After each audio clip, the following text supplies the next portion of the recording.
So yeah, what's up mga kapanalig? Nandito na naman ako, no? May good news kasi ako. Ito siya, papakita ko sa inyo.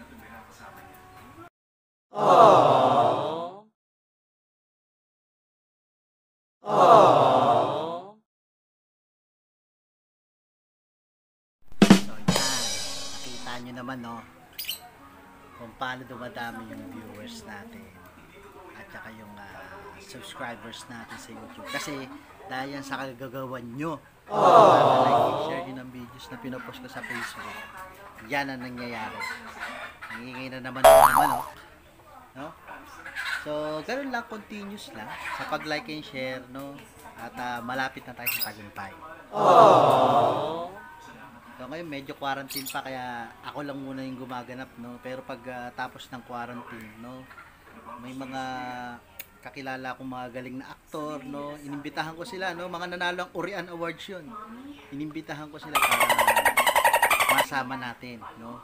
Sa gagawin natin mga videos, no? Mga mas funny pang videos na nakakatawa.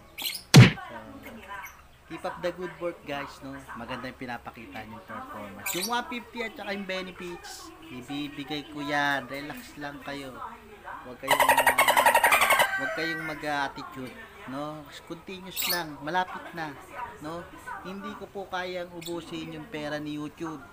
Alam mo yung Kong TV, hindi na kaya ubusin, no? O ako rin, hindi ko rin kaya ubusin niya, kaya kailangan ko kayo. Kailangan ko ng mga taong uubos ng pera ni YouTube. So, yung mga newbie at saka yung mga running for regular, no? Pati yung magiging Lord of the Bat, magkakaroon kayo ng guesting dito sa channel. May ganon? Ng guesting. So, di ba may 150 kayo a day?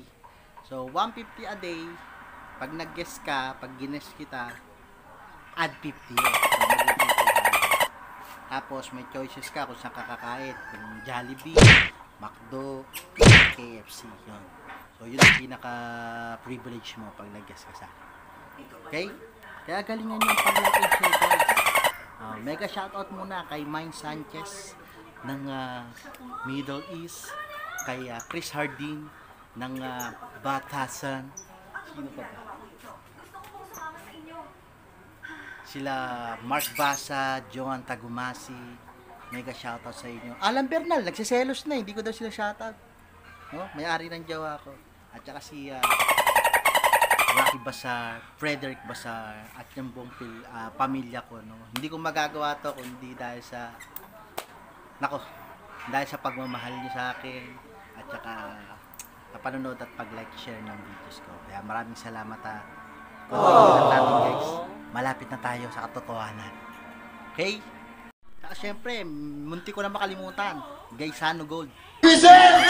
No? Maraming salamat. Natakot eh. Baka daw maunahan siya ng Shopee at saka Lazada. Kasi pasikat na tayo eh. No? Kakalike and share nyo. Medyo natakot yung Gaisano. Pinadahan kagad ako ng video. Okay? Kaya, continue lang ginagawa nyo. Malapit na tayo sa katotohanan. Okay?